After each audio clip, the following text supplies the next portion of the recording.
Hello and welcome.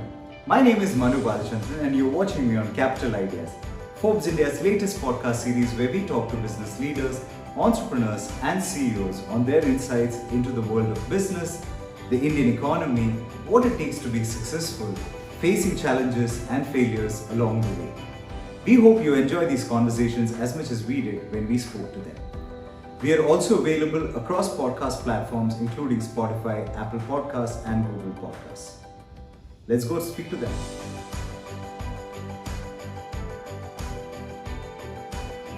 Hello and welcome to Capital Ideas. My guest today is an entrepreneur, philanthropist, and media veteran. He's a first-generation entrepreneur who went on to set up a toothbrush company before redefining cable television and movie making in the country. Rohinton Screwvala, Ronnie Screwvala, founded the UTV Group and produced numerous films that we have loved before he sold it to Walt Disney. He also owns Unilaser Ventures, which has funded startups like Lenskart.com and Zivame, among others. He also runs U Sports with a focus on kabaddi, esports, and football. Apart from entrepreneurship, Screwvala is also passionate about philanthropy and runs the Swadesh Foundation, which works for rural development. He's also the co-founder at upGrad that offers online learning programs for working professionals. It doesn't end there. Mr. Screwvala also returned to the media and entertainment space with the launch of RSVP and has produced movies such as Uri, The Surgical Strike, and The Sky is Pink. Welcome, Mr. Screwvala. It's a privilege to have you with us. Yeah, no, that's quite a diverse introduction. Hope I live up to it in the next 40 minutes, but let's go for it. Yeah, sure. Not many entrepreneurs in this country can actually boast a rather diverse journey as yours. So where did it all start for you? Well, diversity is a subjective word. If you look at creativity, if you look at entrepreneurship, if you look at scale, if you look at brand, I think it can, and most important, impact. I think what I'm doing encompasses a fair bit of that. And I think, how did it all begin? I think would be more about, when you decide to be an entrepreneur, and there is no right time for it. I think for me, it was at a very early stage and shockingly early, I would say. And the reason I say that is because I came from a lower middle class family. Right. Both my father, my brother, deeply involved in education and deeply involved in learning. And my brother's a PhD in HR, and everyone very comfortable with professional jobs and doing exceptionally well in their professional jobs. So for me to be suddenly waking up one morning and say, I want to start something on my own, especially at a time at that stage where there was no concept of VC, PE, angel funding, I think is unique, difficult. And I think that's pretty much where it started. And at that point, did that, that whole fear, you must have been fairly young. How old were you? About 21, 22, I guess. So straight out of college. Straight out of college. Were you at some point worried about failure? Was there something you could fall back on? Firstly, I'd failed my intercommerce in college when I was doing my BCom. So I'd already got seasoned failure in some stage, because when you kind of fail in your education, it becomes a sort of a black and white. It becomes a matter of life and death kind of situation. It's almost like it's going to stay with you forever. But no, I think that was definitely a wake-up call for me, that what was my calling, and why would I take something like that so deeply and seriously? Obviously, it was my fault. Obviously, I hadn't really focused on what I wanted to do in my education process. But what was it that was really guiding me to not give the kind of weightage that I wanted to give to formal learning at that particular point in time? I think that was a good learning and a starting point for that. And I think I was building up on my confidence. I was doing a lot of extracurricular activities in college and outside of college. Again, coming from a lower middle class home, pocket money was not something that you wanted to do. I had an unusual surname, so I was out there trying to score on dates. And if you don't have any pocket money and you have an unusual surname, then it's a little difficult to get yourself onto dates, right? So what do you do for that? And I think that's also an entrepreneurial instinct. How do you kind of figure out what you want to do with your time, your extracurricular activities? And that led me to elements of creativity, which I don't think deep down inside I knew what they were at that stage. But I took to theater as a hobby. Right. I took to television front of camera hosting as a hobby. I don't know why. It's not like at that stage I was a supremely confident person or somebody who felt I had the gift of the gab. But, like everything else, 50% is serendipity, and 50% then you hold on to serendipity and then you guide yourself and push yourself forward. I think that's what led me there. So then, having learned to earn while one was still in college, having had a sense of failure, I think obviously gave it some sense of not a cushion, but a grounding for, hey, maybe I could do something on my own. And how did your family react to that at that point? Well, I would like to say not well, but I think any family would react badly to a situation, because normally, most people think, oh God, this is going to go against them and I can't go to my parents and I can't talk about it. And I think there's a fallacy in that. I think people are so intimidated because of their upbringing that they don't feel at a time when it's not a question of being able to talk back. Right. You feel that if you go to if your parents and talk about that, you're actually talking back to them. You're being rude. But I think what's the basic anatomy? Parents are mostly there because they're concerned. Yes, there'll always be a 5 or 10% of the people who just want to do it because they believe they're right and everybody else is wrong. But most people are mostly doing it for the sense of concern. So on the first time you mention it, it's going to be a surprise, if not a shock. But as you grow, you can't leave it. It's not one of those situations where you made an announcement and then you walk away, right? And it's a periodic process where the parents are trying to understand how genuine is this? Is this something this person is going to give up or not? It's like marriage. It's like other relationships. At some stage you may not want to be supportive of that, but slowly over a period of time, acceptability comes in. But it's your job to bring about that acceptability and that comfort. Right. And I think 9 out of 10 times, if you can lower the level of fear and make them understand that you want to go through this journey. Now, the normal logic for everyone is, okay, even if you want to do it, why don't you tank up and study more? Spend the next 4 years, get all your degrees, so that if entrepreneurship doesn't work, then maybe you can go back to that.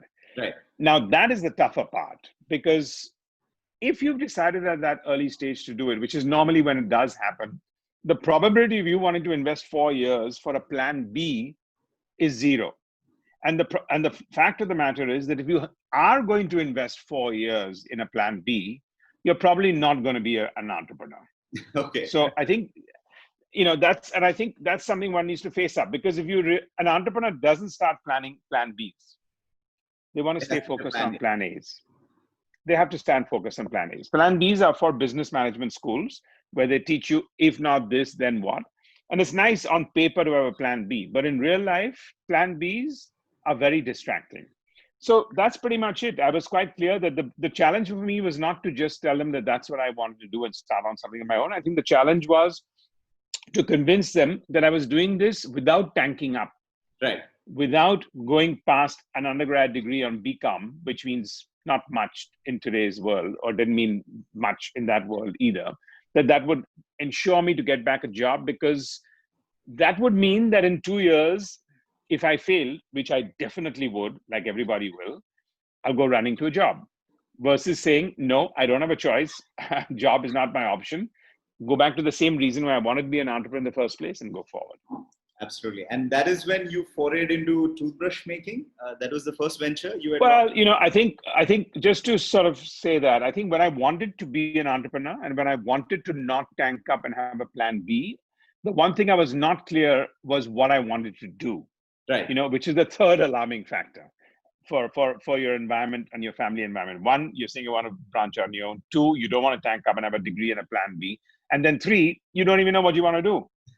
And I think for me, it was, yes, I was quite clear that I'm not great at implementing somebody else's vision.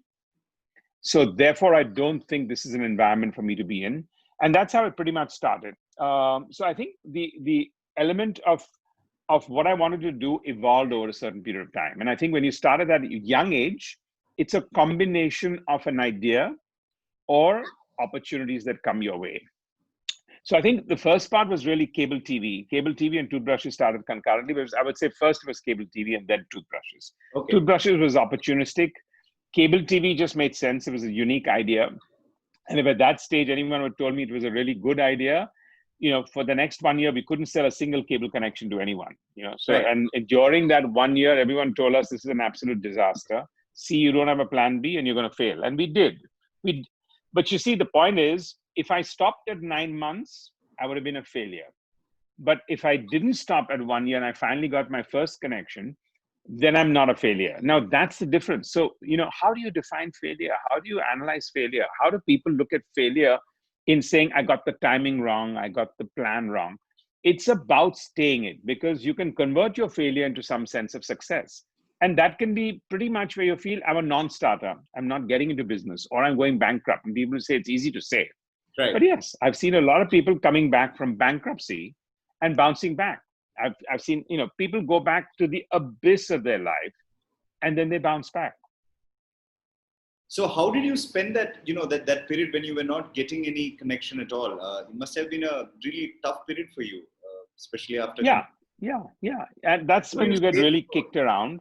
That's when you start building some really strong mental muscle, so to speak, that says, okay, but this was never going to be easy.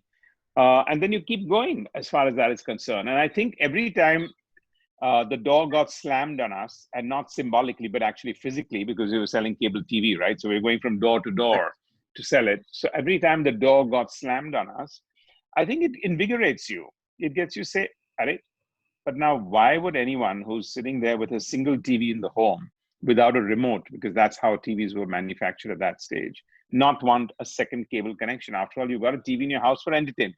Right. So, but it's not giving you that kind of entertainment, because Doordarshan is a mix of edutainment and entertainment. So why did you buy a TV set? And how come I'm not being able to get this message across to people that there is an optional option, and I'm coming here to give you that option? So the idea can't be that bad. Okay. Maybe people are taking time to accept that. Maybe people don't believe that it's quite good. If somebody puts a CV that I graduated in Harvard, even though I did a 1-month course there, he'll put it very surreptitiously, because it's not easy, because now people will believe, wait a minute, you went to Harvard? I don't think so. I don't think you went to Harvard. So there's that element that you need to go on. And I think that 1 year taught me a lot about how to deal with doors that slam on your face, symbolically and metaphorically and in reality, and the importance of just sticking with it if you have your conviction. Absolutely. And where did the capital for your first venture, did you raise that from family, or how did you do that?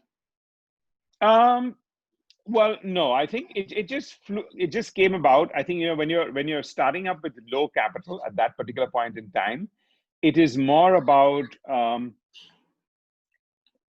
doing things where you can get an advance. So my first capital connections and the cable connections were, yes, the salaries in the beginning were a bit of a tough one to do while we were doing that. But after that, as soon as we started making those cable connections, we wanted to collect 1 month subscription advance. Then we realized, no, wait a minute, we need more money. So we gave a 20% discount for a 3-month subscription advance, and a 40% discount if you paid your annual subscription advance. So you create your working capital. And I think today when people say, oh, I haven't got funding, I haven't got angel funding, I'm saying there has to be solutions. You have to find solutions where external funding is not the be all and end all for starting something, if you're really very clear that's what you want to do. Absolutely. And from there you went on to UTV Group, setting up the media business. Yeah, I think the cable business was something that after about 6 or 7 years, not only did it get extremely competitive, but I think the regulatory framework is getting compromised by everybody. Right. And I didn't feel comfortable being in a space where the regulatory framework is going to be so compromised by everyone else. So then one sort of exited that business. Toothbrush carried on for a long time after that. And that's when I thought maybe media is the place that I want to be in. Of course, the word media was not something that was loosely used or even used at that time. And that's how UTV started up. And what is the reason to foray into the toothbrush business at that point? I think it was just opportunistic. It's a business, again, if you think I can do a B2B business, because I needed money to have a B2C idea. Right. But I knew that if I didn't have any capital, I would need to generate it from a B2B business. And therefore, Toothbrush to me was a strong B2B business. I would invest, And you see, the other thing I learned in my early days also is that if there's no private equity, there's no angel funding, I could get debt, but I can't get debt for an idea, but I can get debt for a manufacturing business. Right. And so if I could get debt and start that up and generate cash flow, and that cash flow I could use to build a B2C business in media and entertainment, where my thing was part of the thought process of taking on an opportunity in the manufacturing space. Right. And how was the early days of UTV? Was it, how many people were there with you at that point?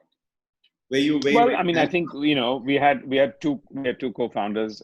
Later on, one of my co-founders later on, I married. Zarina and I married now 21 years. And Devin, who was the other third person. And I think then the beginning team, I think in the first year was about 30, which then grew to 300 in about 2 to 3 years. So it was a pretty large company. But again, we started off in a very B2B manner. Right. Everything we needed to do, where we would get paid, it would be a narrower margin. You can't build your brand name, but what choice do you have? If you wanted to be in the media business, start figuring out how people can contract you to make ad films, documentaries, dub their films, create in-flight programming, entertainment. So we started a whole stream of multiple B2B businesses. Till later on, we built something at scale in the B2B business enough for, to attract investors. Right. And the first investor that came our way was Warburg Pincus. It was their first investment in media. And I think the first investment in India at that stage, particular point of view. And then later, serendipity got us in touch because Rupert Murdoch bought Star TV from Li Ka-shing. And then he was looking for an investment in content in India. So that question got popped to us, where News Corp stroke 20th Century Fox, well, that time News Corp and Fox and Murdoch invested into the company. And then things started moving forward. So the lesson here for entrepreneurs is always look at a sort of revenue generating proposal. I mean, you must always have that to back you and not just directly look for... I think there are multiple in that. One is, if you're waiting for external funding or a gift or a bestowment, and that's your condition for being an entrepreneur, you're fooling yourself. Because even if it comes your way, it won't make you resilient enough to take on the next time when you're running a business and you run out of money.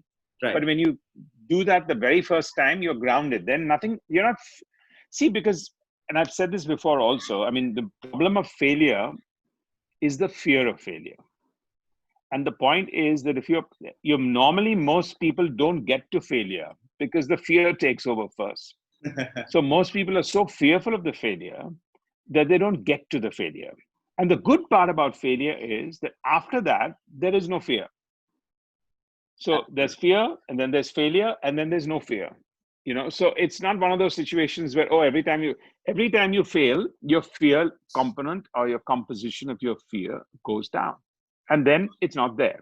Now, I can't say it's completely not there. This is not an idealistic world in that sense, but you learn to accept it. You learn what to do with it. You learn what to deal with it. You learn that it's not the end of the world. You learn, most important, that it's not important what other people think at the time of failure, because half the problem with the failure is, what do other people think? So 50% of fear of failure is the actual, oh God, I will let people down, or I'll run out of money, or I'll be bankrupt, or I'll be homeless, or I'll be whatever else. And the other 50% of fear of failure is what will other people think. And that is the worst waste of time anyone can go, because if you're starting to build things on the basis of what other people think, the probability is you're not going to build something huge, successful, valuable, anything. But did you always believe in scale? I mean, even when you started out UTV, did you always envisage it to be something, as phenomenal as it would eventually grow to? No, I don't think I imagined it, but I was obsessed with scale. But at that stage when you're starting up, you don't have capital. The media and entertainment business is not even finely defined. It's a dream to say scale. But but the scale part pushes you every day. It pushes you out of complacency every day. Absolutely fascinating. And how difficult was it after that, to sort of part ways with something that you've basically built from scratch? Must have been a difficult... that you're talking about. Well, firstly, I think I need to understand, lest everyone misinterpret that, I built it to exit it. Now, obviously, that was not the case, because I exited many, many years later. I think I've stayed in media longer than most people have stayed in media. So if I finally exited, it was long after most people have done that. A lot of people dropped out of the way. A lot of people could have gone broke. A lot of people moved to something else, whatever the case is. So I think I was one of the longer players overall in media and entertainment. And I think as you grow at different stages and at different scale, there are various elements that allow you to take your decision of that you want to move from this to something else. Was it planned in my mind? Not at all. Did it originate from me? Not at all. It's just that we had a great partnership with Disney, and they popped the question that says, look, we're doing a lot of stuff in India through the Walt Disney Company India. We've got an investment in UTV. Why don't we put it all together? So was I thinking of an exit? No. When they popped the question, was my first reaction, oh, no. I'm a first generation entrepreneur. No way. I'm not I think I accepted what they said, gave it a little bit of thought. And I don't think it took more than a month for me to sort of weigh the pros and cons, that this would make sense for the team. It would make sense for the company one built. And it's also a stage where I believe that one can be very passionate about what one builds, when one doesn't need to be emotional about what one builds. And I think if you can segregate between the two, right, you can take some decently objective decisions. And I think, at that stage, there was no urgency for it, but it was an opportunity that came your way and you felt it made sense. Was I, again, like I did when I spoke to my parents the first time and said, I want to be an entrepreneur, but I don't know what I want to do. Same position, cut to 20 years later, 25 years later, same position. Did I know what I want to do? Was I exiting because I wanted to do something, or I wanted to take life easier, or nothing? There was no. So that's the other part. And I think my decision to take this was a lot easier because at that first time around where there was no context. I've done that before. I didn't have an answer for most things, but I still, and I don't think even my wife and my daughter asked me, hey, so what are you going to do after this? Because I think both of them knew the answer, that it's not important. That's not a reason I took a decision. Right. That I was very clear what I want to do after that. But I think it was fantastic because it allowed me to completely open my mind to different things. Without that, our Swadesh Foundation wouldn't have really gone to the level it has. And I think the edtech space for me is, I'm so passionate about it and so vitalized about it. And there's so much to be done in the edtech space, just not in India, around the world. Soon after that sale to Disney, you took some time off to figure what you wanted to do next? Yes, I took 10 days off. Oh, 10 days off. I don't know whether you call that time off.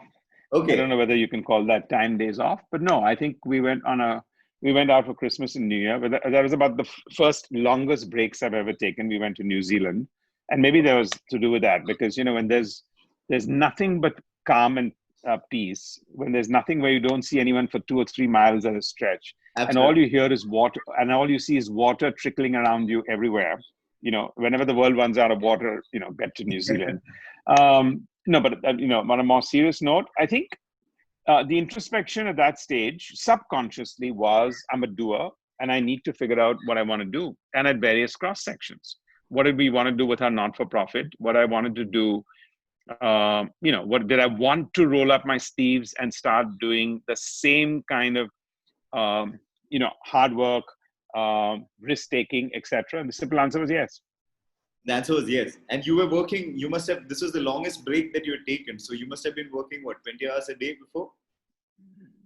Yeah, I mean, I don't think anyone works 20 hours a day, to be honest. But I think one normally does spend a 12 to 14-hour day. Yes. Yeah. No, I think sleep is very important, because if you don't get sleep, you're dead. You actually, if you haven't slept properly, the probability that you're working 20 hours a day on the next day, you're fooling yourself, because you're actually working for only 2. You cannot have a productive day. Absolutely. And that is when the idea of Swadesh Foundation came about. Well, a couple of things came about. I mean, I think they were all concurrent at the same time. I think what did we want to do with our not-for-profit came about. What did I want to do for the next 10 to 15 years of my life came about. I was doing a little bit of investment, but I have to say it was fun, but it was not satisfying. It was not satisfying. I think I really loved the fact that I was interacting with young entrepreneurs, young being subjective, because I still think I'm younger than them in many ways and in ideas. But it was fun. But, you're not involved to that level, and that's not your job, right? I mean, if I'm going to spend more than an hour or two with an entrepreneur in a week at max, then maybe I've not made the right decision, because then the entrepreneur needs a lot more hand holding on one side. And even if you gave 10 suggestions, it's the entrepreneur's job to maybe take one or take none. Absolutely. So it's not really something of your creation, but it's something of your backing, which is a nice thing to do. But that was not something that was going to be hugely satisfying for me. I needed something where I felt I could, along with a core team of people or co-founders, help shape, change, impact, and be deeply, deeply involved. Have you been able to see people who sort of mirror you in your early days, young entrepreneurs? No, I think each one's trajectory goes in a very different way. I think when I was starting off, as I said, the support structure and the ecosystem was not that good. Right. There was in many ways, just consumer markets was market making. Everything, it was tough from every single point of view, just not accessibility of finance. I mean, the first 20, 30 people that I interviewed and brought on, their parents interviewed me before their kids, their daughter or son joined me, And at that stage, I didn't think much of it. It wasn't an ego situation that, hello, I'm the employer, I'm hiring you, and now you want me to come to your house and meet your parents. What the hell is going on? This is not some situation where I'm taking you out on a date or I'm going to get married to you. But I just took it in my stride. And with Swadesh Foundation, what I've read is that, the whole idea is to get 1 million people out of poverty. I mean, that is the whole thinking behind that. Was that something, it sort of came when you were in New Zealand, or is this, you've been witness to? No, I think it came when my wife, Zarina, said, I'm going out and I'm going to join Teach for India. Okay. She did a 10-day course for Teach for India. And then she came back and said, I'm going to join Teach for India. I said, wait a minute. We have this small little foundation. Why don't you, if you're inclined, why don't you do that? And she said, no, what am I going to do there? We don't have much to do there. So the vision statement came as a retention strategy to ensure that Zarina stayed, and then we could build the foundation together. So you work very closely with the foundation now? I mean, are you very hands-on there? Yes. My wife spends 100% of her time. I spend about 30% of my time on it. And is it deeply satisfying for you? I'm sure it is. Oh yeah, it is deeply satisfying. It is deeply satisfying. Right.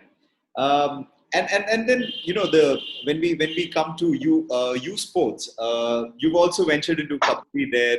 You've also ventured into I believe into esports and football also. And these are unusual sports in a country which is fascinated by cricket. Yeah, but when you look at something with a hobby, then you feel very liberated. Then you feel like you want to do unusual things. See, the reason, I guess the background is I wasn't that active in sports in college or school. Right. So it's not like I had a particular preference to cricket or football or boxing or anything. So I think, therefore, to me, I just looked at it as a very different opportunity, and let's do something with it. And there was a lot of interest for us to get into cricket, but to me, I just felt there's so much happening and there's so much of fantastic things. What more can I do there, right, except stand on a balcony and cheer? And that's when one looked at the other sports, because there I feel you were part of the making of right. It was part of the journey that was going there, and that's what interested me. So that is something that fascinates totally you. As a hobby. That's something that fascinates you. I mean, building something up to scale than just foraying into something that's already present. Yeah, I think because then you can leave your mark on it. Then you can also be quite flexible with the situation. Then you're shaping it's and all of that adds up. Yes, absolutely. And and off late, I think everybody has been talking about upGrad. Because primarily also because the lockdown has sort of accelerated the whole movement towards e-learning. How did that come about? Your co-founder there. Pretty much, I was quite clear. I wanted to build something ground upwards, and I looked at 1 or 2 or 3 sectors, and then I decided education is where I wanted to go. Then I spent the next 1 year this was in 2013-14, just meeting 200, 300, 400 people in education, talking to them, making notes, and thinking, what is it that I want to do? And then I also realized, primarily because Swadesh Foundation was going to take a certain amount of my time, that if I wanted to start something this time around, I needed co-founders. Right. And so I think it came about because I was fascinated with education. I wanted to do something in this space. I felt that my experience in the past of of understanding how to build a brand, how to build a consumer-facing business, building credibility, thinking scale, I could bring to education. And then actually when the co-founders and came about, and Mayank, who's my co-founder, and I met, and then later on Falgun, when we all kind of met, I kind of knew this was right. And then we embarked on it. Absolutely. And would you think now is a pivotal moment for e-learning and courses like this? I mean, especially I think what we did was also quite pivotal then. Right. Today I know COVID has brought online learning into a great amount of attention, right, a great amount of acceptability, and a great amount of urgency.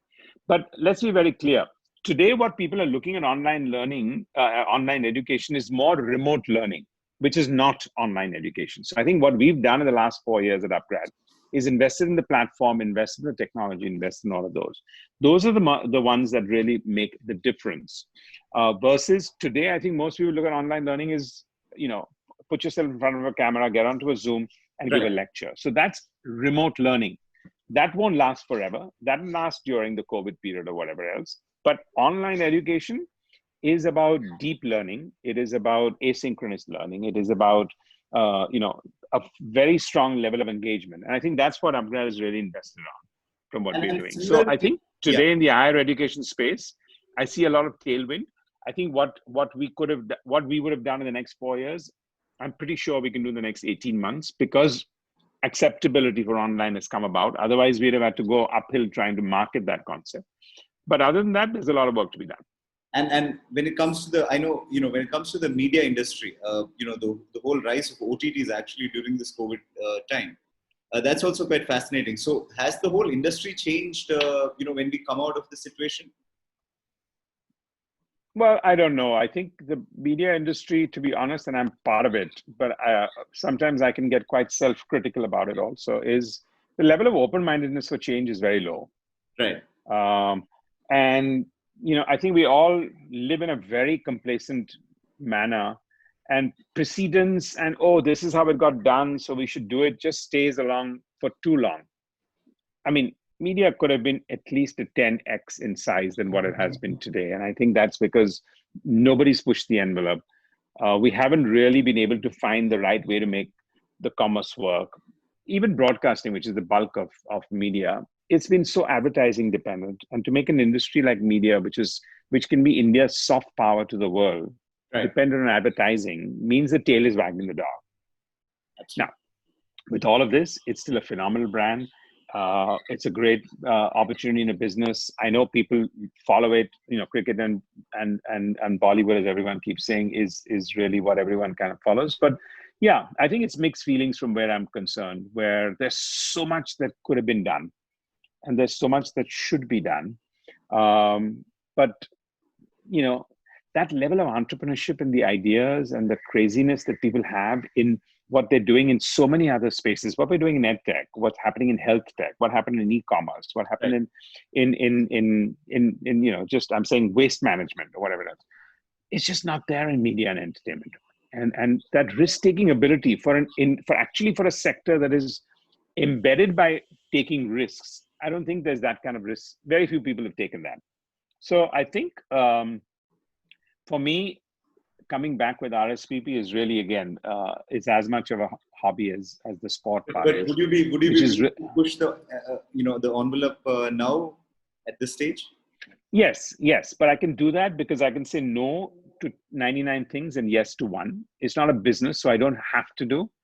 It's the difference between a hobby and a business is, in a business there's a couple of things you want to do, and there's many more things that you have to do.